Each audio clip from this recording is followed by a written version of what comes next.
Bueno, seguimos con esta serie de los concilios que es tan apasionante, ¿no? Y que yo espero que podamos estar disfrutando.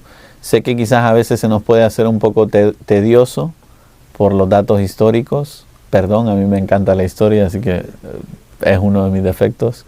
Pero quizás no a todos ustedes les guste, ¿no? Pero creo que lo valioso de esta serie no es tanto aprendernos de memoria las fechas y los nombres de los papas, sino ver cómo ha ido evolucionando la Iglesia para aprender de los errores del pasado y ver la riqueza de Dios que ha ido trabajando en la Iglesia para perfeccionarla, ¿no? Que es lo más bonito de repasar juntos los concilios ecuménicos. Bueno, si les parece, antes de empezar con el cuarto concilio de Letrán, que nos ayuda ya a cerrar esta serie de los concilios de Letrán, vamos a empezar con una pequeña oración.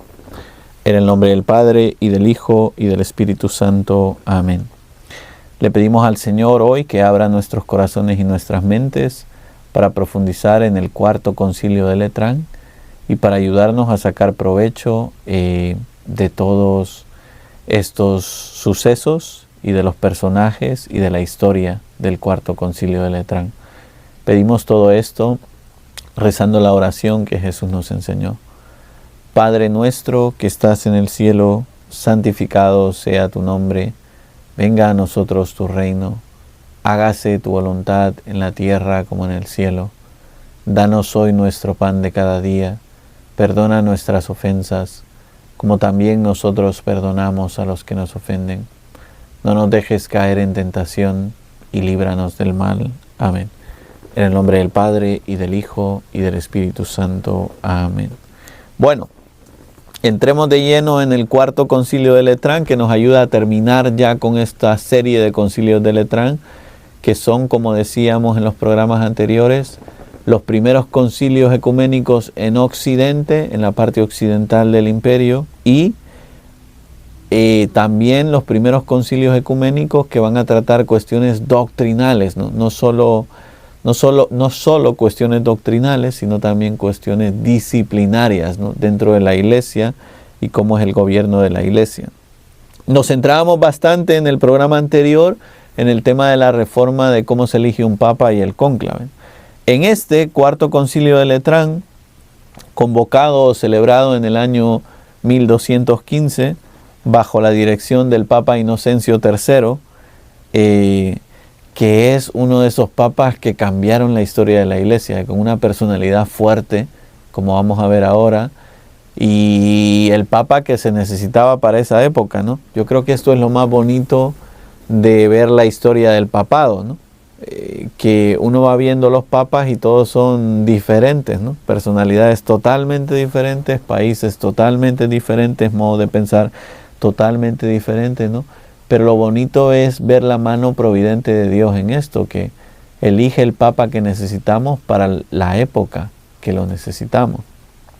Bueno, sigamos adelante, ¿no? Más o menos este concilio se celebró entre los días 11 y 30 de noviembre del año, como dijimos antes, 1215, en la Basílica de San Juan de Letrán en Roma, ¿no? Que es tan bonita y de la cual ya hemos hablado en los programas anteriores, que es la catedral, la iglesia catedral en Roma.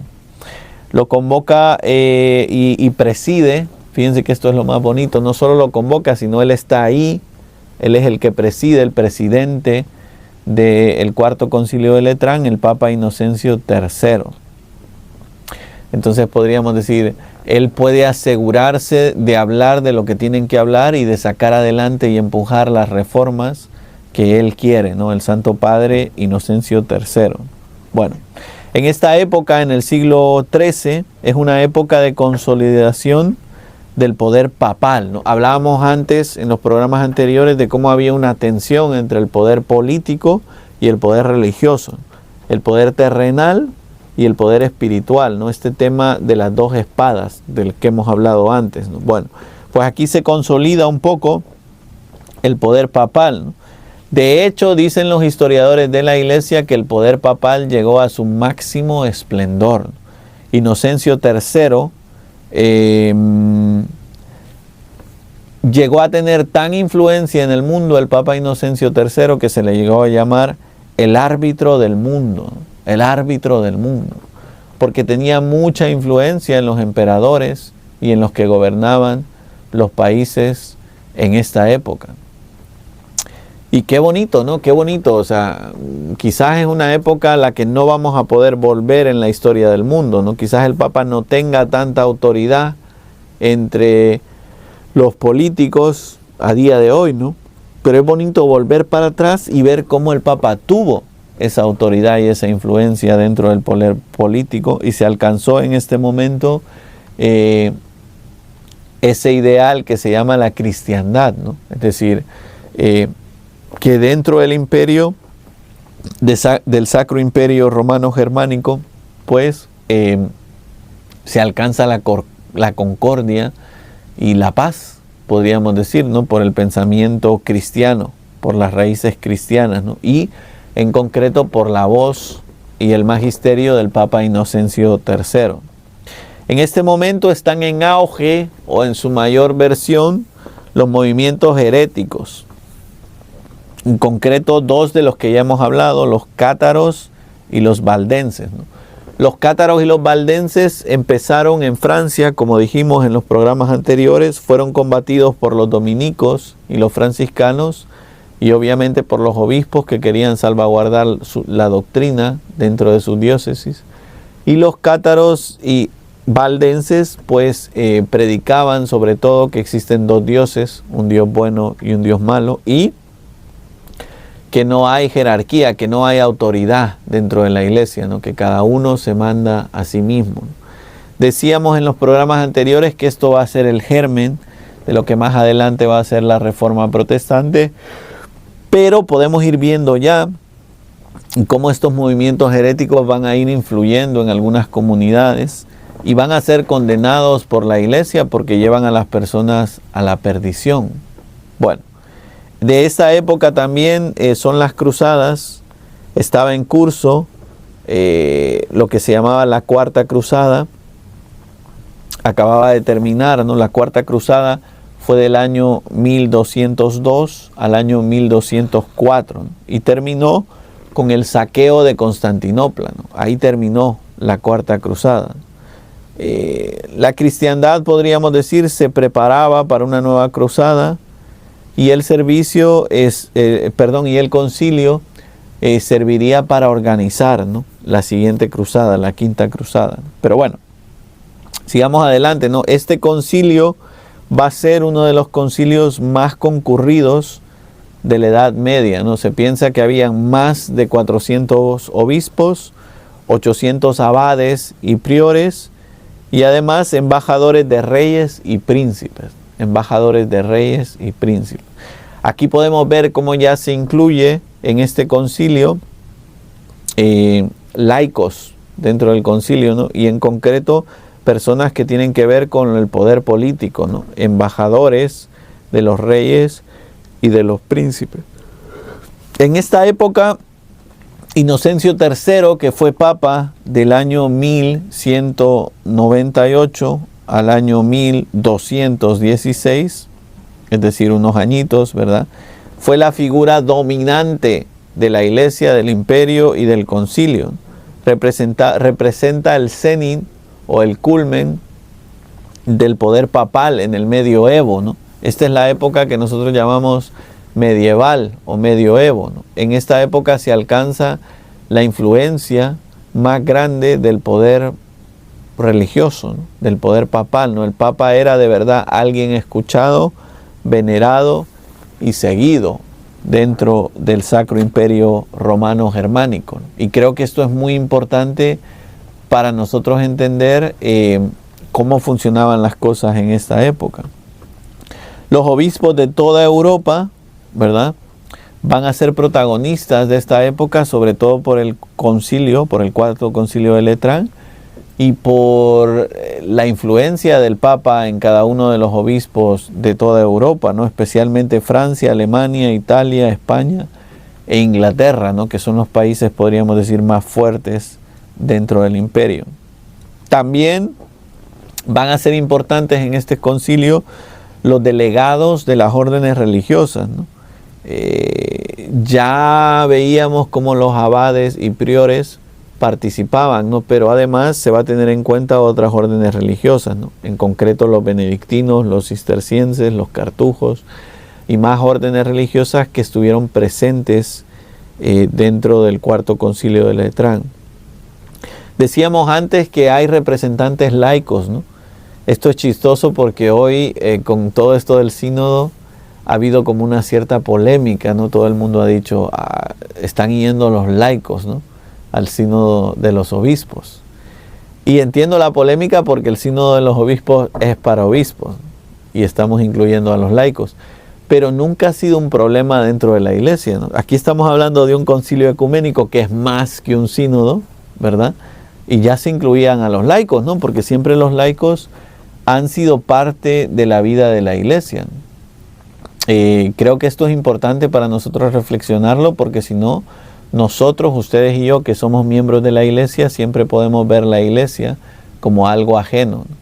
Y nos va a ser fácil siempre criticarla y mirarla mal y decir cosas feas de la iglesia, ¿no? A veces nosotros decimos la iglesia y tenemos que recordar, sí, yo soy la iglesia, yo soy miembro de la iglesia, ¿no? Lo que yo estoy diciendo de la iglesia lo estoy diciendo de mí. Fíjense que esto es tremendo, ¿no? Cuántas veces cuando criticamos la iglesia estamos pensando en alguien más y por eso nos es fácil criticar, ¿no? Pero no, criticar a la iglesia es decir cosas sobre mí mismo, ¿no? Si yo digo que la iglesia está corrompida, el que está corrompido soy yo, ¿no? Y entonces tenemos que verlo así, ¿no? No veamos la iglesia como algo externo, no veamos la iglesia solo como el clero, como la jerarquía, ¿no? La iglesia soy yo, ¿no? Y por eso tengo que amar y venerar a la iglesia y hacer todo lo posible por vivir como hijo e hija de la iglesia, es decir, por intentar respetarla y vivir siempre de alguna manera en santidad, ¿no? Venerando todas las cosas de la iglesia. Bueno, este concilio promulgó 70 cánones, ¿no? 70 cánones, no nos va a dar tiempo a verlos todos, pero yo quería hacer un resumen con ustedes e irlos comentando, ¿no? Porque algunos son muy interesantes. Primero, aquí va a venir un tema de crucial importancia en el medioevo. Vamos a pararnos aquí un momento, ¿no? El primer canon del Cuarto Concilio de Letrán es una profesión de fe. Y aquí se define con precisión la doctrina de la transustanciación, que ahora vamos a hablar de esto, ¿no? El pan y el vino se convierten sustancialmente en el cuerpo y la sangre de Cristo durante la Eucaristía. Bueno, la mayoría de nosotros los católicos escuchamos la palabra transustanciación y decimos, ¿qué es eso? ¿Para qué usamos una palabra tan complicada? No tiene sentido. Bueno, pues déjenme decirles que tiene un sentido muy grande y ahora lo vamos a intentar explicar para que entendamos nuestra fe, ¿no? Cuando ustedes y yo vamos a misa y comulgamos, no estamos comulgando pan. A veces hay errores doctrinales dentro de la iglesia, ¿no? Cuando cantamos, llamamos a la Eucaristía pan. No, mala idea, ¿no? Llamar a la Eucaristía pan, al menos que tenga algún sentido como pan espiritual o pan del cielo, sí. Pero llamarlo pan a secas, mala idea, porque siempre va a promover que nosotros no creamos en la transustanciación y que no creamos en la presencia real de Cristo en la Eucaristía, ¿no? Así que llamemos a las cosas por su nombre, ¿no? A mí me dijo una vez alguien, me lo dijo con humildad y sencillez y no sabía lo que me decía, ¿no? Pero no le di de comulgar la sangre de Cristo y me dijo, Padre, usted no me dio vino. Y yo lo miré o la miré y le dije, es que esto no es vino, ¿no? Esto es la sangre de Cristo. Si quiere yo le doy la sangre de Cristo, ¿no? Y se me quedó mirando como diciendo, ¿por qué el Padre me corrigió? Bueno, porque el lenguaje es importante, ¿eh? Si nosotros decimos vino y no decimos sangre de Cristo, estamos creyendo que lo que está ahí dentro es vino. Entonces es importante para nosotros entender, ¿no? Antes de la consagración en la Eucaristía, pan y vino. Pan y vino. Y es pan y vino, ¿verdad? Pero después de las palabras de la consagración en la Eucaristía, cuerpo y sangre de nuestro Señor Jesucristo. Ya no es pan y vino, ¿no? Y como dice la canción, ¿no? Ya no eres pan y vino. ya no es pan y vino, es cuerpo y sangre del Señor. Entonces, ¿qué nos enseña la doctrina de la transustanciación? Que aunque nosotros con nuestros sentidos vemos pan, olemos pan, nos sabe a pan, tiene el color del pan, parece pan. Lo mismo con el vino, ¿verdad? Como dice Santo Tomás de Aquino, dudan los sentidos y el entendimiento, ¿no? ¿Por qué? Porque nuestros sentidos nos dicen que es pan. Mi cabeza, mi entendimiento me dice que es pan, pero ha sucedido un milagro tremendo, ¿no? Lo que llamamos la transustanciación. Entonces, aunque mis sentidos perciben pan y aunque mi entendimiento piensa pan, yo tengo que decirle a mis sentidos y a mi entendimiento, ha cambiado. Ha sucedido el milagro de la transustanciación. ¿Y qué es esto? Que la sustancia se ha transformado, ¿no? Ya no es pan y vino, es el cuerpo y la sangre del Señor. Y el milagro más grande es que, como dicen los teólogos, aunque existe la transustanciación, los accidentes permanecen. Por eso dudan nuestros sentidos y nuestro entendimiento, ¿no? Porque yo sigo viendo pan, yo sigo oliendo pan, quizás me sabe a pan, aunque no estoy yo muy seguro de esto, ¿no? Yo tengo la teoría de que cuando uno prueba una hostia antes de consagrar tiene un sabor, y cuando uno la prueba después de consagrar tiene otro sabor. Pero bueno, estos son fervores míos, no me hagan caso si no quieren, ¿no? Pero aunque nosotros sigamos viendo los accidentes como antes, ¿verdad? El cuerpo y el pan y el vino ya no son pan y vino, son el cuerpo y la sangre del Señor. Por eso tenemos que decir que el milagro más grande de la historia de la humanidad sucede cuando vamos a misa. Miren, a nosotros nos gustan los espectáculos, ¿verdad? Cuando alguien viene diciendo que se sanó de una enfermedad, o estaba en silla de ruedas y ahora camina, o estaba muerto y resucitó, esas cosas nos encantan y salen en las redes sociales y hablamos de ellas. Pero hay un milagro más grande, que es cuando nosotros vamos a misa, ¿no? Y el pan y el vino se convierten en el cuerpo y la sangre del Señor. Decía San Juan María Vianney, el cura de Ars, ¿no? Que si nosotros entendiéramos el valor de la Santa Misa, nos moriríamos de amor siempre que vamos a misa. Fíjense qué tremendo, ¿no? Si nosotros entendiéramos el valor de la Santa Misa, nos moriríamos de amor en la Santa Misa, dice el cura de Ars. Y qué verdad tan grande, ¿no? Déjenme decirles que nosotros somos un poco insensatos, ¿no? No percibimos la realidad y el valor espiritual de una misa. Por eso hay que ir siempre a la misa con devoción y con fe, ¿no? Diciendo, Señor, yo no entiendo lo que está pasando. Señor, yo estoy lejos de saber lo que está pasando, pero que sepas que te amo. O decir esa ejaculatoria tan bonita de Señor, yo creo, pero aumenta mi fe, ¿no? Porque hay tantas cosas aquí que se me escapan, ¿no? Cuando vamos a misa, cuando recibimos la Eucaristía, cuando estamos enfrente del Santísimo Sacramento, hay tantas cosas que no somos capaces de percibir, porque nosotros percibimos las cosas con los sentidos, ¿no? Pero las cosas espirituales están más allá de nuestros sentidos. Bueno, también este primer canon sobre la fe reafirma la unidad de la Iglesia y la necesidad de pertenecer a ella para la salvación. Bueno, esto es un tema crucial. Ahora vamos a hablar de las herejías de esta época, ¿no? Y lo que promovían, pero por eso el concilio reafirma la unidad. Es importante que la Iglesia esté unida. Y esto es un tema de actualidad.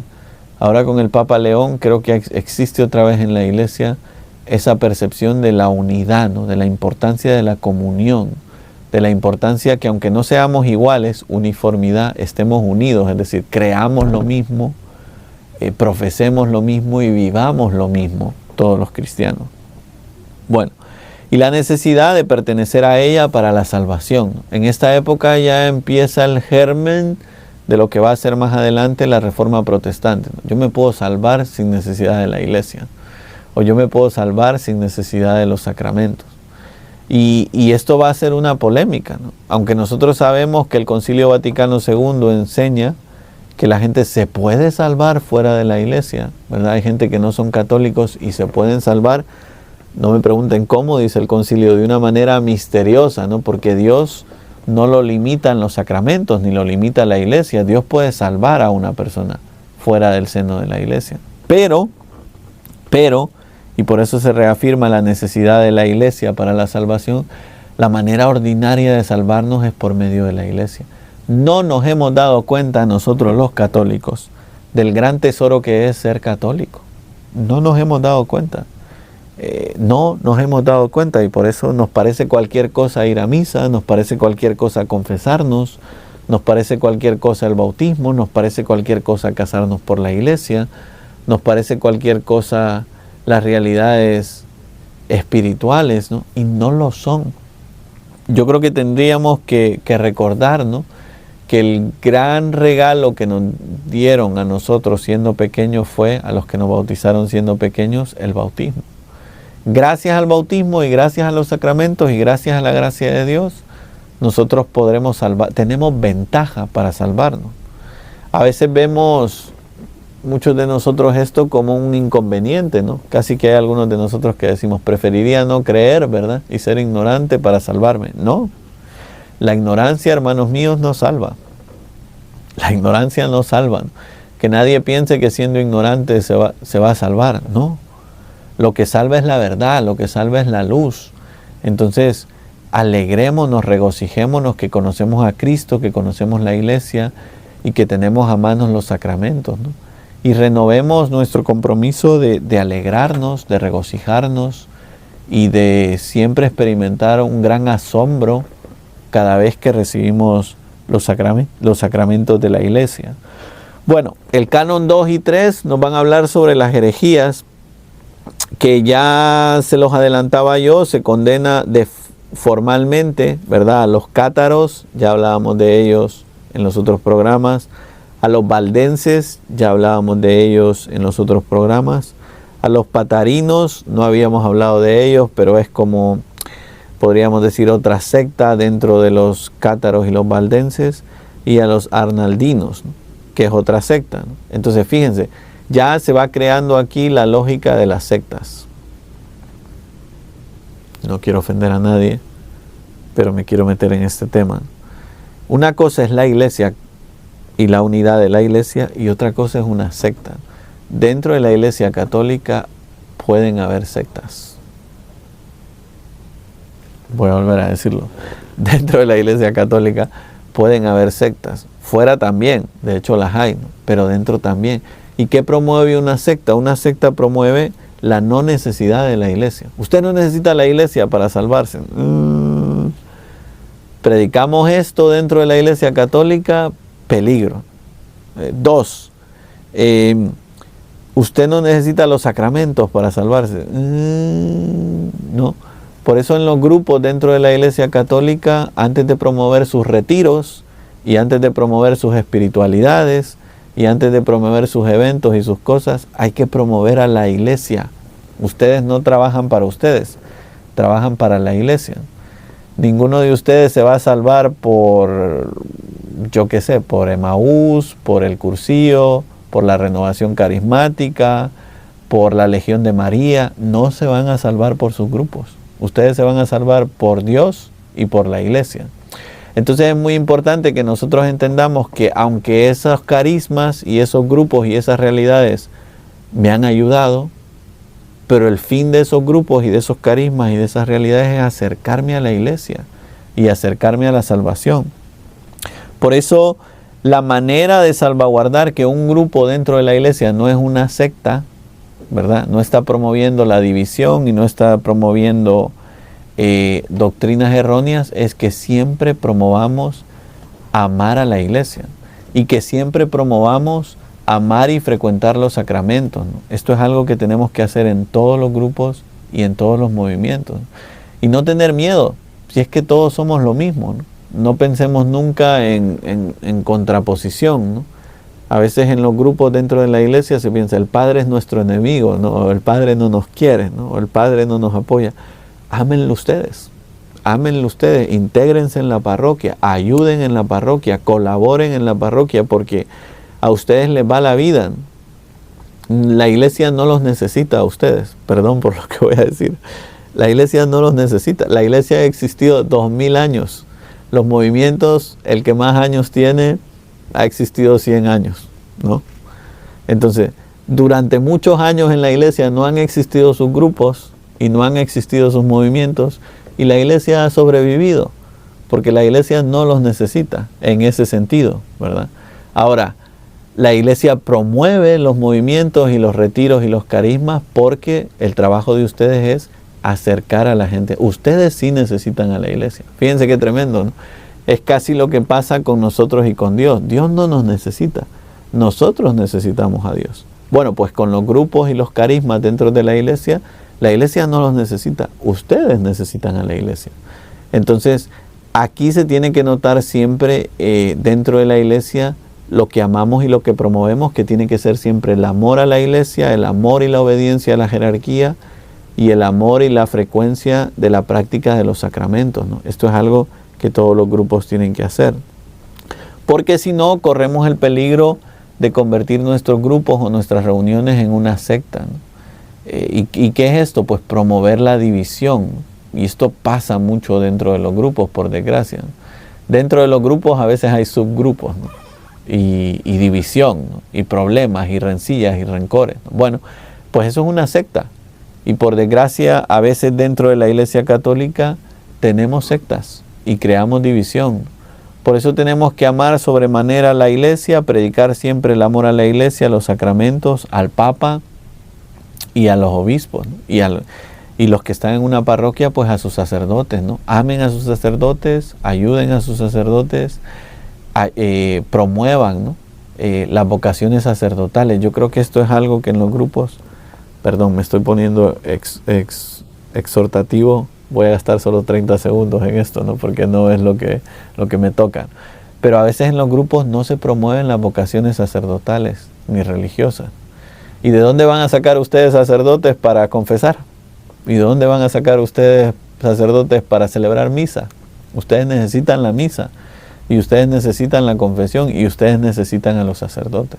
Entonces es muy importante que en los grupos dentro de la iglesia promovamos el orar por los sacerdotes, el orar por las vocaciones, y que salgan vocaciones de sus grupos. No me quiero meter aquí, ¿no? Pero si hiciéramos una encuesta de cuántas vocaciones han salido de cada grupo de la diócesis de Arlington, ¿verdad? ¿Cuántos sacerdotes hay que han salido del Cursillo? ¿Cuántos sacerdotes hay que salieron de Maús? ¿Cuántos sacerdotes hay que han salido de la Legión de María? ¿Cuántos sacerdotes hay que salieron de la Renovación Carismática? Por desgracia en esta diócesis, los números, si no son cero, son muy bajos, ¿no? Y entonces es algo que tenemos que promover, porque luego ustedes necesitan a los sacerdotes, ¿no? Y tienen que salir de sus grupos, los sacerdotes, ¿no? Bueno, se me acabaron los 30 segundos, sigamos con las herejías. Fíjense que aquí, con todas estas herejías que son la misma, pero que hay variaciones, como decíamos antes, se ordena a los obispos condenar a los herejes en sus diócesis, ¿no? Para que puedan luchar contra estas sectas dentro de sus diócesis, ¿no? Y se establece también una base para lo que después se llamará la Inquisición. Ya hablaremos de esto en los siguientes programas, ¿no? Pero si hay algo muy mal entendido en la historia de la Iglesia, es la Santa Inquisición. Hay mucha leyenda negra y se han contado muchas historias en contra de la Inquisición que no son lo que es la Inquisición. Aquí empieza el germen, ¿no? ¿Y qué es esto? Que un obispo dentro de su diócesis puede condenar a gente que está enseñando cuestiones erróneas para que no se corrompan los demás. Es que miren, es muy fácil promover ideas erróneas, muy fácil. Y en esta época en la que nosotros vivimos, más todavía. Porque mírenme a mí, ¿no? Cualquiera agarra una cámara y hace un video, ¿verdad? Entonces es muy fácil promover ideas erróneas, ¿no? Y en esta época se tiene especial cuidado, ¿no? Los obispos son los encargados de... Este es el trabajo principal del obispo. ¿Cuál es el trabajo principal del obispo? Asegurarse que en su diócesis se enseñe sana doctrina y que no hayan ideas erróneas. Entonces ya se va creando dentro de la diócesis unos grupos que son los encargados de asegurarse que los que enseñan ideas, lo que llamamos sana doctrina, ¿no? Y no ideas erróneas. Por eso no nos asustemos, ¿no? A veces en la iglesia moderna, cuando alguien nos pregunta, ¿y quién te dio permiso para predicar? ¿Y tú por qué vienes a predicar a mi parroquia? A veces nos asustamos y decimos, ay padre, no sé qué. Bueno, los sacerdotes o algunas personas hacen estas preguntas para asegurarse que está viniendo a predicar es alguien católico y alguien que enseña doctrina católica. Y no es por molestarlos a ustedes, es por el bien de los demás y es parte del trabajo de los obispos, del Papa y de los sacerdotes, ¿no? Promover y salvaguardar que lo que se predique sea doctrina sana, ¿no? Y doctrina católica y no ideas erróneas. Bueno, el Canon 21 también en este concilio, en el cuarto concilio de Letrán, nos recuerda dos cosas. Y esto es algo que quería repasar con ustedes porque lo entendemos mal, ¿no? Pero el cuarto concilio de Letrán nos dice, obligación para que todos los fieles se confiesen al menos, y ese al menos lo tengo subrayado aquí en mi papel porque el al menos es importante, ¿verdad? Una vez, se confiesen al menos una vez al año y comulguen en Pascua. Claro, hay gente que oye este mandamiento que empezó aquí en el cuarto concilio de Letrán y que después el concilio de Trento va a reafirmar y que nosotros lo tenemos vivo ahora mismo en la iglesia, ¿verdad? Y dice, bueno, si solo es obligación confesarse una vez al año y comulgar por Pascua de Resurrección. No es verdad eso, ¿no? Dice aquí el concilio, confesarse por lo menos, esto es lo mínimo que tiene que hacer un católico. Un católico tiene que por lo menos confesarse una vez al año. Entonces, que cada uno de nosotros nos preguntemos, ¿no? Porque a veces con esa mentalidad que tenemos nosotros de que yo no he cometido pecado, yo no he hecho nada malo, yo no necesito ir a confesarme, por lo menos una vez al año, ¿no? Eso es lo mínimo. Y no significa que hay que ir una vez al año. Significa que hay que ir por lo menos una vez al año. Es decir, que tengo que ir más que una vez al año sería lo normal. Pero que nunca deje pasar más de un año antes de confesarme. ¿Por qué? Porque la conciencia se le va oscureciendo a uno. Cuando uno lleva 3, 4, 5, 10, 20 años sin confesarse, pues uno se va acomodando y uno se va acostumbrando a pecar y a vivir en pecado. No nos debe pasar esto, ¿no? Tenemos que ir a confesarnos con frecuencia, ¿no? Dice aquí el concilio, por lo menos una vez al año, eso es lo mínimo, pero hay que ir más. Ustedes y yo lo sabemos, ¿no? Y ya sé lo que me van a preguntar. Padre, pero ¿cuál es la frecuencia para ir a confesarse? Bueno, no hay recetas para esto, ¿no? Yo quisiera tener una receta, ¿no? Pero déjenme resumir diciendo, si has cometido pecado mortal, corre a confesarte hoy mismo. Hoy mismo. Porque aquí esta regla del concilio asume que nadie está viviendo en pecado mortal. Pero si alguien está viviendo en pecado mortal, que vaya a confesarse hoy mismo.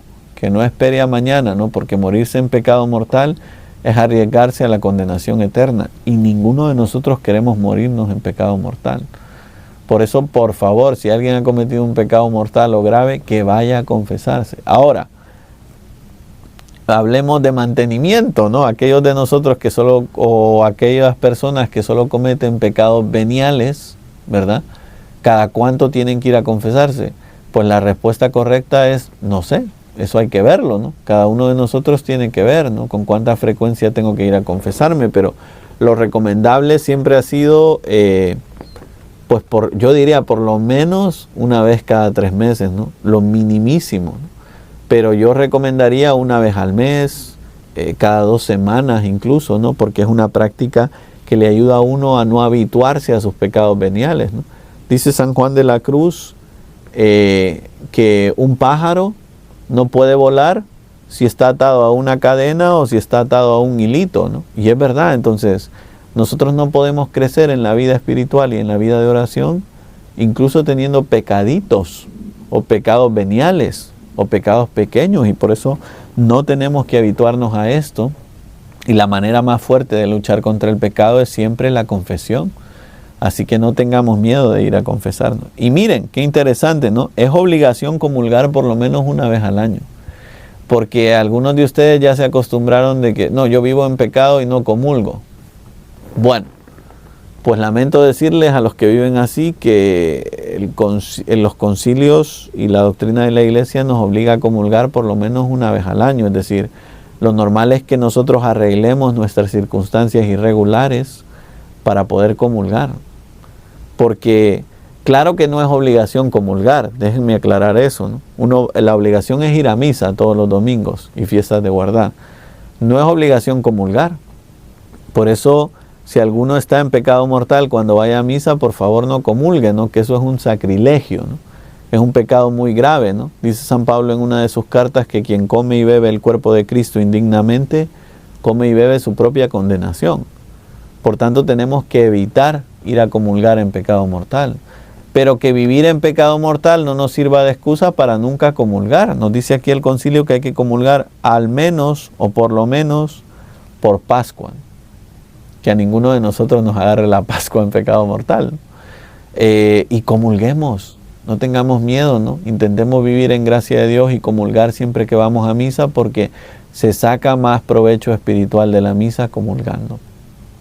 Voy a volver a repetirlo. Se saca más provecho espiritual de la misa comulgando que no comulgando. Así que hagamos lo que podamos para ir a misa, sí, y para comulgar siempre que vayamos, porque es importante para nosotros. Bueno, este canon es muy influyente y sigue influyendo, sigue vigente en la historia de la iglesia, ¿no? Es algo que tenemos que predicar, ¿eh?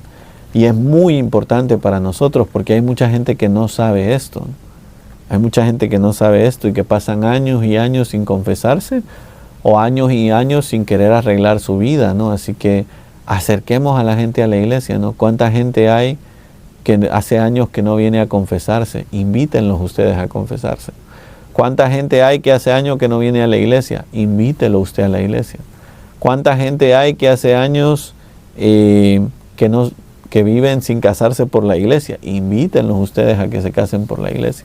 Seamos nosotros, no solo promotores de nuestra propia salvación, sino también preocupémonos por la salvación de las almas de los demás.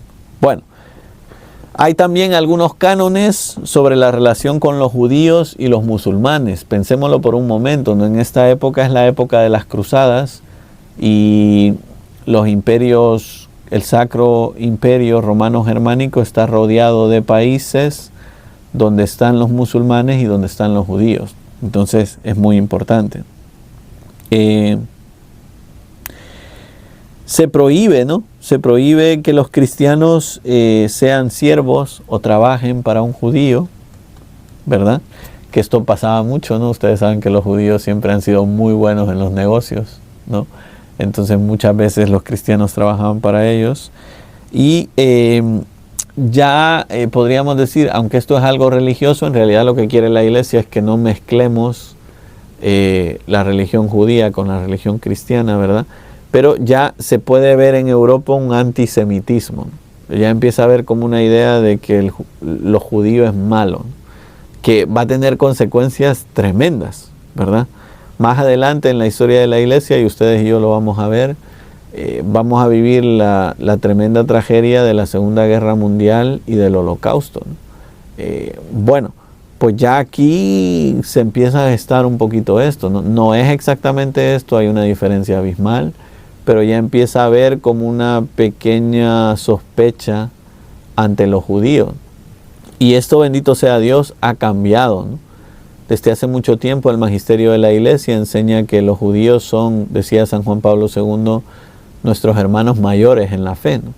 Y es verdad, o sea, los cristianos y los judíos compartimos muchísimas cosas en la fe, ¿no? Como sabemos nosotros por el Antiguo Testamento. Bueno, luego van a haber un montón de cánones disciplinarios. El primero para los sacerdotes. En la reforma de los sacerdotes se prohíbe que los sacerdotes cobren por los sacramentos. Que ya en esta época empieza a haber un pequeño problema de simonía, de nepotismo, de cómo hay que tener dinero, ¿no? Para participar de la vida de la iglesia, pues se prohíbe que los sacerdotes cobren por los sacramentos. Los sacerdotes no cobramos por los sacramentos. Y yo sé que hay alguno de ustedes que me está mirando y está diciendo, yo pagué $200, ¿no?, cuando me casé. No. Y déjenme explicarlo por un momento, ¿no?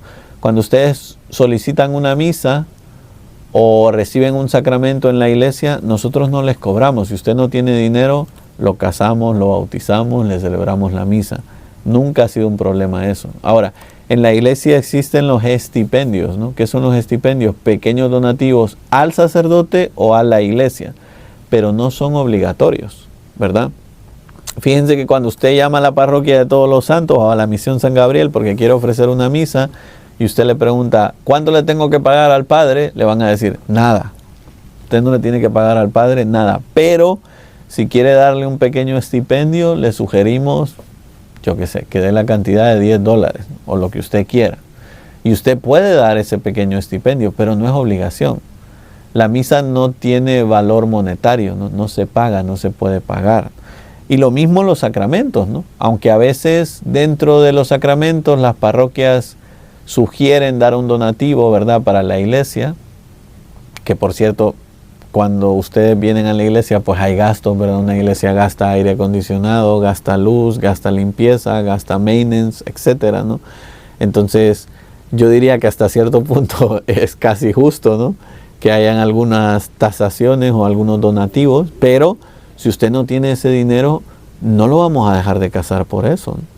O no le vamos a dejar de dar el bautismo por eso, ¿no? O no le vamos a dejar de dar ningún sacramento. Entonces, que nadie piense que hay que tener dinero para recibir los sacramentos en la Iglesia Católica. No. Más cosas, ¿no? Se prohíbe que los clérigos participen en espectáculos mundanos y bélicos. Ya hemos hablado un poco de esto, ¿no? Se prohíbe que los sacerdotes y los clérigos o los religiosos participen en los torneos o participen en la guerra y en la cruzada, ¿no?, como decíamos antes. También la exigencia de vida ejemplar a los obispos y a los sacerdotes, ¿no? Claro. Y fíjense que esto, por desgracia, no siempre estuvo claro en la vida de la iglesia, ¿no? A veces los sacerdotes no vivimos conforme a nuestra vocación, o no somos ejemplo de vida. Tenemos que serlo por nuestra vocación. Pero a veces, por desgracia, no, porque nosotros somos hombres y a veces cometemos pecados. Y es una lástima, ¿no? Al Señor le duelen muchísimo los pecados de los sacerdotes. Pero a veces no vivimos como ejemplo, pero se nos exige que vivamos como ejemplo de la comunidad cristiana porque somos la cabeza de la comunidad. Y mucho más al obispo, ¿no? Aunque todos sabemos que también han habido escándalos de obispos, ¿verdad?, y cardenales, no quiero decir nombres, ¿verdad? Pero eso es la excepción a la regla, ¿no? A los obispos y a los sacerdotes y a los consagrados se nos exige que seamos ejemplares en nuestra vida. Bueno, más cosas, ¿no?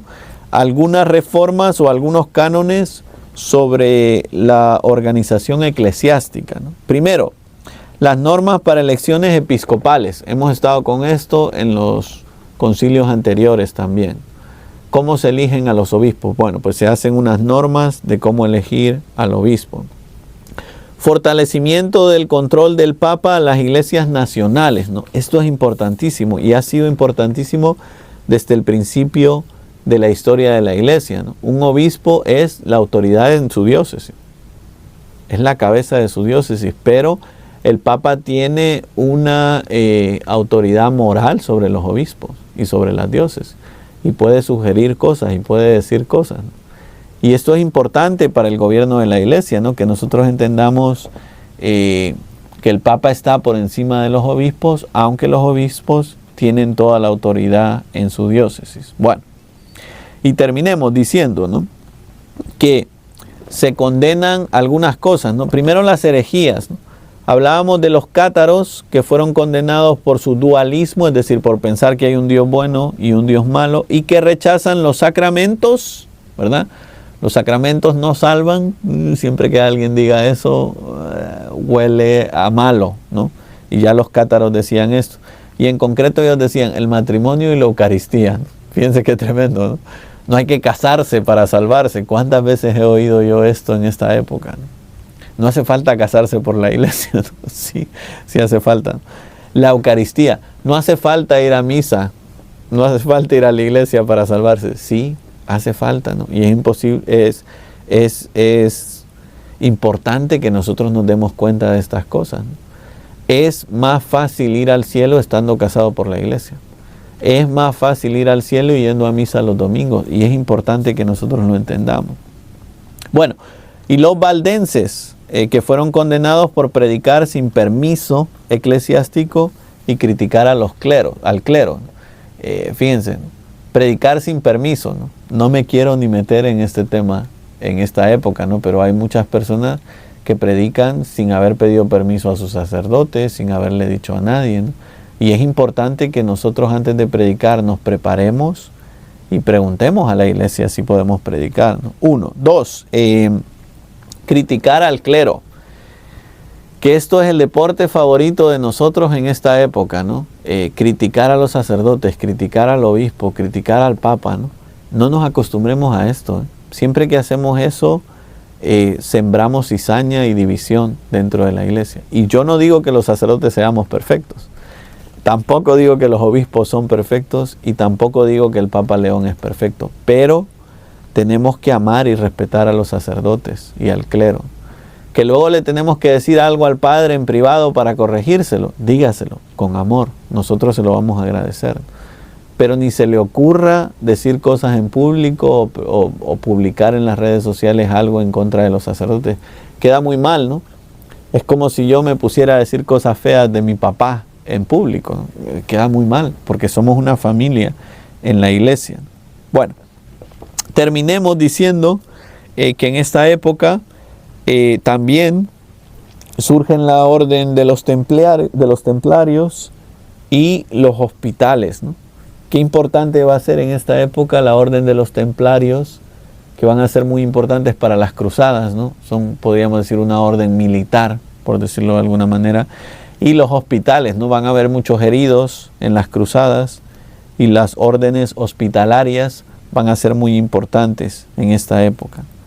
Terminemos diciendo que este concilio, el cuarto concilio de Letrán, preparó lo que se llama la Quinta Cruzada.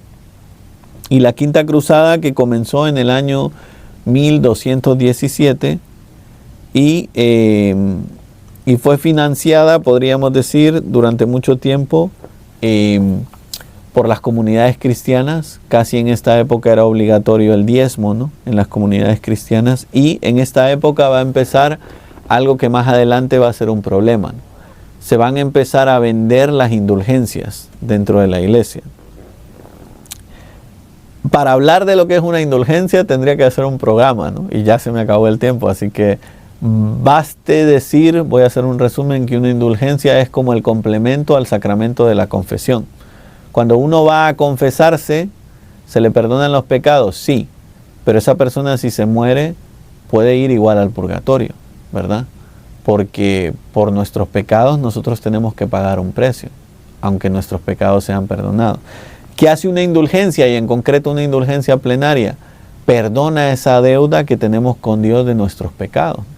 Por eso las indulgencias es algo tan bueno y tan santo, ¿no? Uno puede evitarse el purgatorio e ir al cielo directamente gracias a una indulgencia. Por eso es algo que tenemos que amar y promover dentro de la historia de la iglesia. Pero ¿cuál es el problema aquí? Que se estaban vendiendo las indulgencias, ¿no? Entonces parece que la salvación se puede comprar así, ¿no? Y esto va a ser un problema más adelante con Martín Lutero dentro de unos siglos.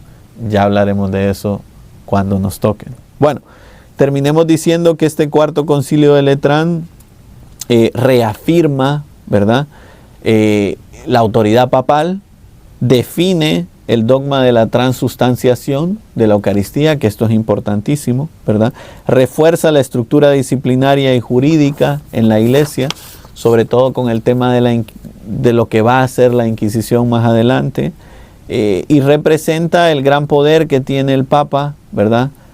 Influencia en Europa, y empieza algo que va a ser bien interesante, ¿no? La iglesia, para salvaguardar la doctrina, pues va a empezar a condenar teorías erróneas o herejías, ¿no? Como hemos ido viendo en todos los concilios, pero va a tener un órgano especial para eso en cada diócesis. Bueno, terminemos con una pequeña oración para no aburrirlos más. En el nombre del Padre, y del Hijo, y del Espíritu Santo. Amén. Le pedimos al Señor, por intercesión de la Virgen María, que este repaso del Cuarto Concilio de Letrán nos sirva para crecer en amor y devoción al Papa, al Romano Pontífice, a los obispos, a los sacerdotes, a la Iglesia, y que caigamos en la cuenta de la necesidad de la Iglesia y de los sacramentos para nuestra salvación y la del mundo entero. Dios te salve María, llena eres de gracia, el Señor es contigo. Bendita tú eres entre todas las mujeres, y bendito es el fruto de tu vientre, Jesús. Santa María, Madre de Dios, ruega por nosotros pecadores, ahora y en la hora de nuestra muerte. Amén. En el nombre del Padre, y del Hijo, y del Espíritu Santo. Amén.